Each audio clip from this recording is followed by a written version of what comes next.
There is a very specific kind of pain that comes from being ignored by someone who once felt so close to you. Not a clean ending, not a clear goodbye, just silence. A delay, a shift in their eyes, a coldness that makes you replay every conversation at 2 a.m., wondering what changed, what you said, what you should have done differently. And the cruelest part is that the silence doesn't feel empty. It feels full. Full of something unfinished. Full of something they refuse to say. You can feel them in the room even when they're gone. And that is what makes avoidant attachment so psychologically brutal. Because when an avoidant pulls away, it rarely feels like they stopped caring. It feels like they cared, panicked, and disappeared into themselves. So you chase clarity. You chase reassurance. You chase a person who acts like distance is peace. And every time you do, you tell yourself the same story. If they really felt something, they would come closer. But here is the truth that most people are not ready to hear. If you keep reaching every time they retreat, you may never see how deeply they actually feel.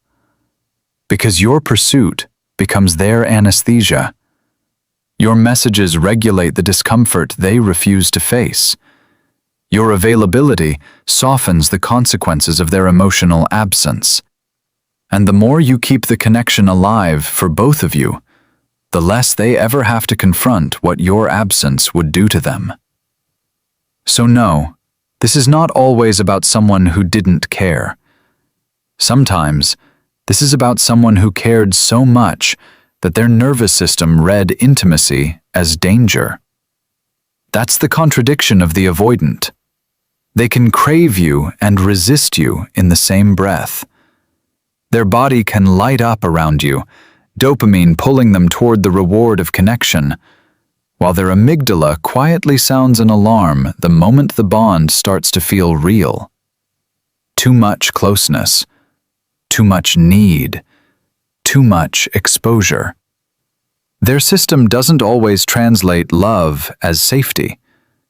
Sometimes it translates love as loss of control. And once cortisol enters the picture, once the nervous system starts associating intimacy with overwhelm, they don't move toward relief. They move toward distance. Not because they feel nothing, because they feel too much, and they have no safe way to hold it. This is why avoidants can look calm while internally unraveling. They can sound detached while obsessing. They can go quiet while thinking about you more than the person who texts you all day long. Their obsession does not always look romantic. It often looks like resistance, like restraint, like watching from a distance and calling it space, like pretending they are fine while your name keeps echoing in rooms they built to avoid themselves. And if you understand that, really understand it, then you stop looking for obsession in the obvious places. You stop measuring their feelings by how loudly they speak. Avoidants rarely confess through intensity. They leak through patterns, through fractures, through the tiny places where their control slips and the truth gets through. There are 5 quiet ways this obsession reveals itself, and none of them are as straightforward as you hoped they would be. The first is this: they disappear emotionally, but they never fully leave your orbit. They may stop initiating. They may take longer to reply.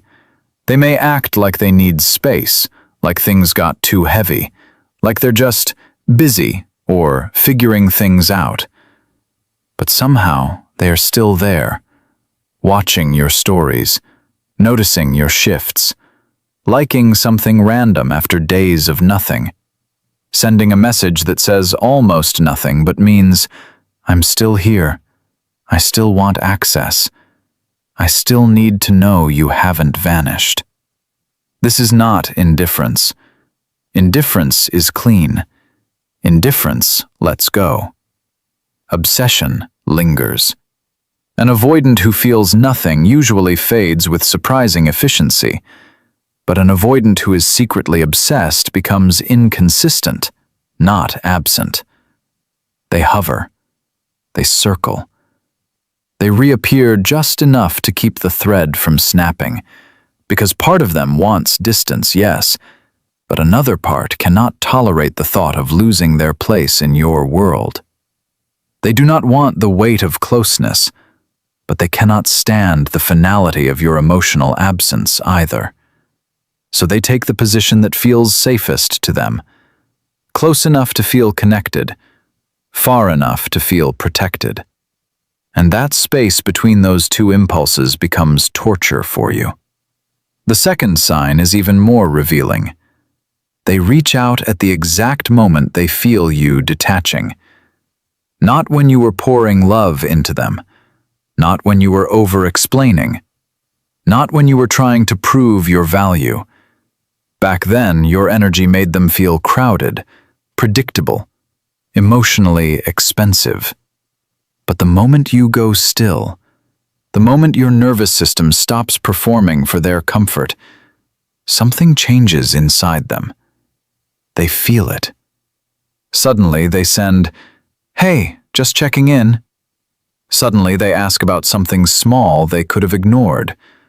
Suddenly they resurface with a meme, a casual question, a strange softness that was nowhere to be found when you were begging for basic consistency.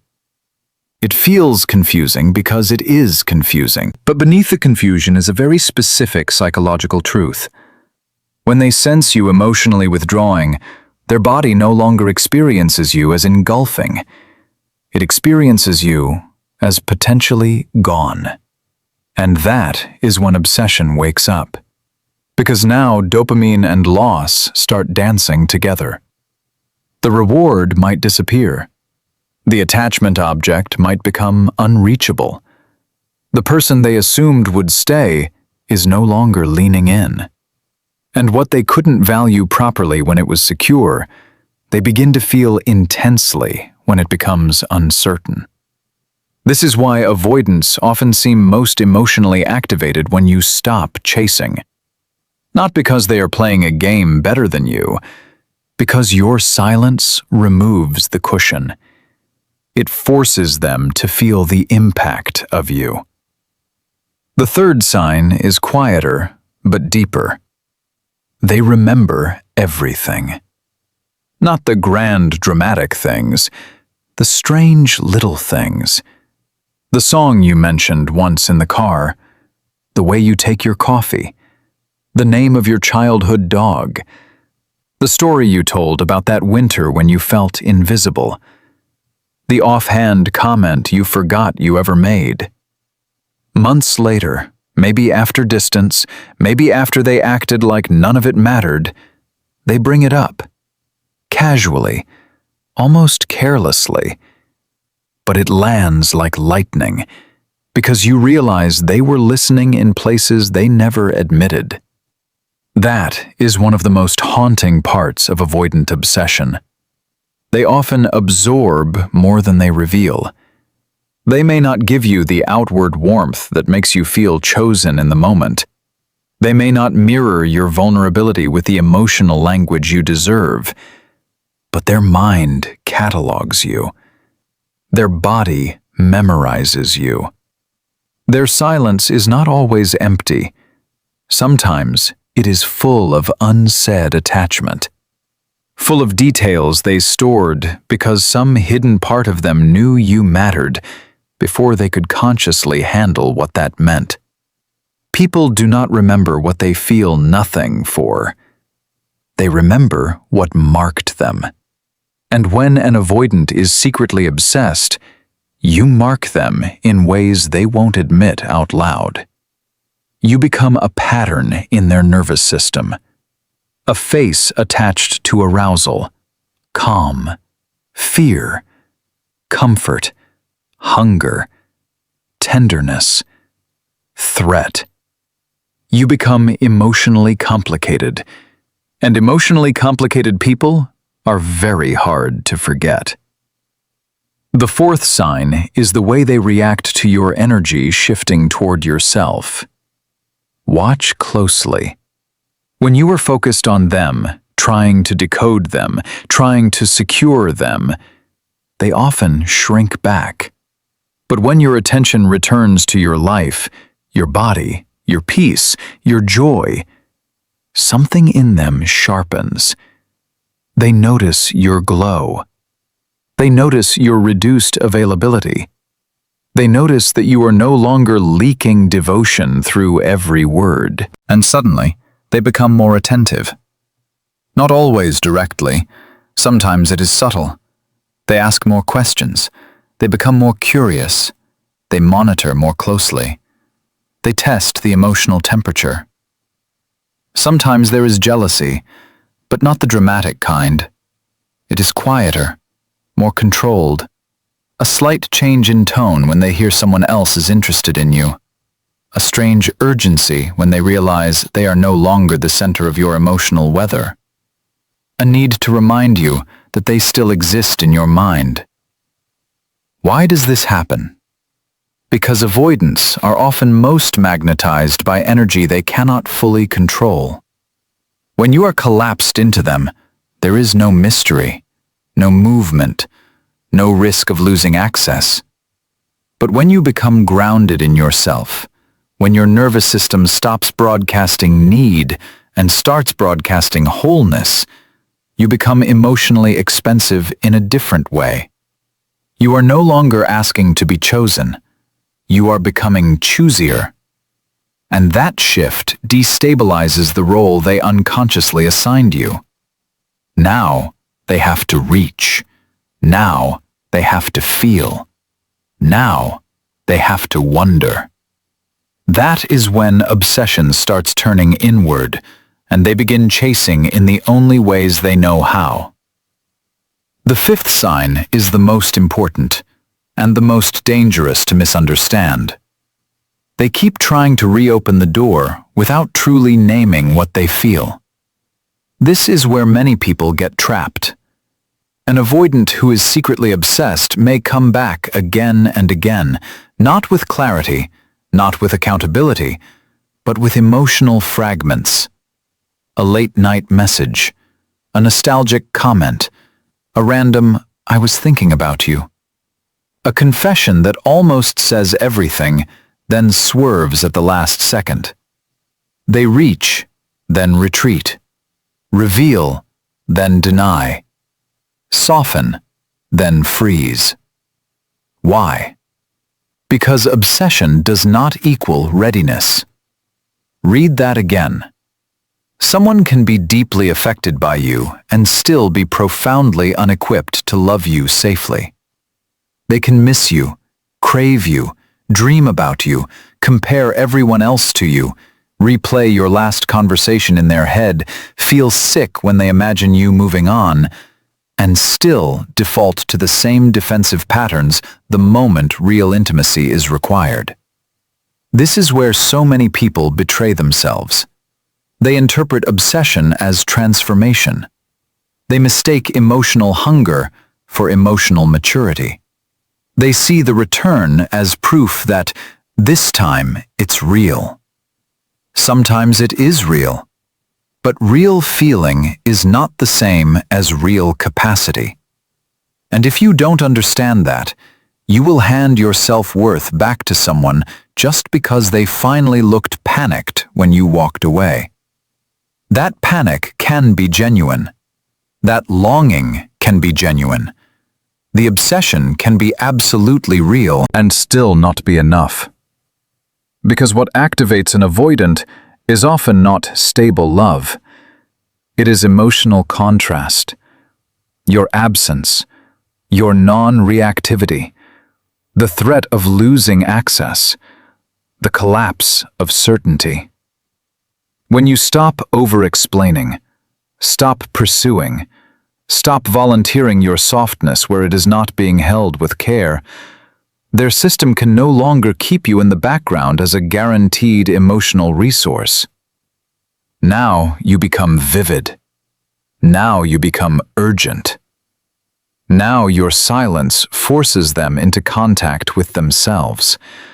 And that is the core concept most people miss.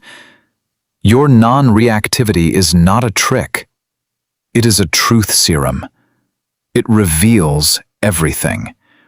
It reveals whether they were attached to your presence or just your pursuit. It reveals whether they can move toward intimacy when no one is dragging them there. It reveals whether their feelings are strong enough to overcome their defenses or whether they only awaken when they are afraid. And yes, for many avoidants, silence becomes obsession's amplifier.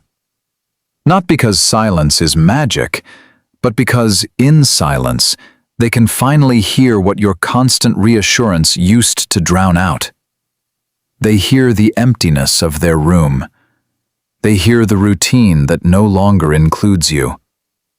They hear the memory of your voice in places they used to escape themselves. They hear their own nervous system reaching for the person they claimed they needed distance from. That is when the mind starts spiraling. What are you doing right now? Are you moving on? Do you still care? Did they lose you? Did they make a mistake? Why does everyone else feel flat now? Why did peace feel so much like loneliness after all? This is the moment the power dynamic flips. Not because you manipulated it, because you stopped bleeding for a closed heart. And here is the warning. The second they feel your absence, many avoidants will try to pull you back into the old pattern without consciously realizing they're doing it. A little vulnerability, a little warmth, just enough to wake your hope, just enough to get you talking again, reaching again, soothing again. And if you rush to fill the silence, if you start performing your love the moment they show a pulse, the cycle resets. Their nervous system calms, your needs disappear again, and the obsession that could have forced truth collapses back into comfort. So, if this is your story, you have to become very honest with yourself. Are you trying to be loved? Or are you trying to finally win where you once felt powerless? Because those are not the same thing. Sometimes the deepest addiction is not to the person. It is to the moment they almost choose you. The almost text. The almost confession. The almost relationship. The almost safety. And almost can keep you starving for years. You were not made for almost. You were not made to measure your worth by how intensely a wounded person reacts when you stop feeding their avoidance. You were not made to become a nervous system technician for someone who refuses to tend to their own. Your job is not to decode every mixed signal until it becomes devotion. Your job is to see clearly. Yes, they may be secretly obsessed with you.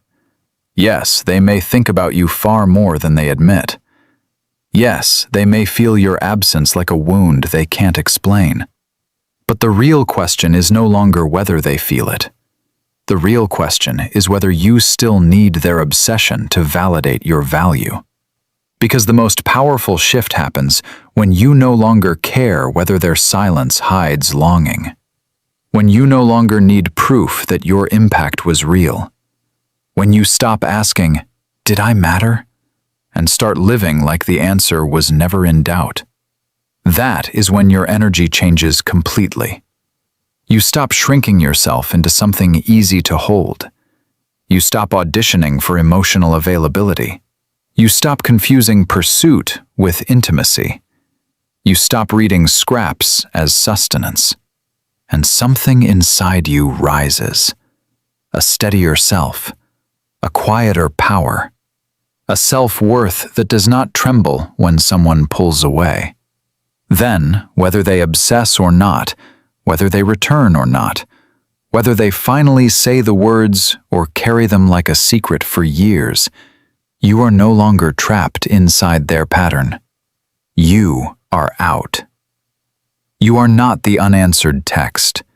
You are not the abandoned version of yourself pacing in the dark. You are not the person waiting for a frightened heart to become brave enough to love you properly. You are the one who saw through the silence. The one who stopped mistaking confusion for depth. The one who chose peace over psychological crumbs. The one who learned that being unforgettable is not the same as being cherished. And that is the final shift. You do not need to be obsessed over to be valuable. You do not need to be chased to be worthy. You do not need someone's delayed realization to confirm what you already are. Let them feel the loss. Let them face the echo. Let them sit with the version of you they could not hold. But you keep moving. Not cold, not bitter, just clear. And that clarity is the one thing an avoidant can never ignore. Because when someone they thought would always stay finally belongs to themselves, that is when obsession becomes undeniable. And that is when your power stops being a performance and becomes your identity.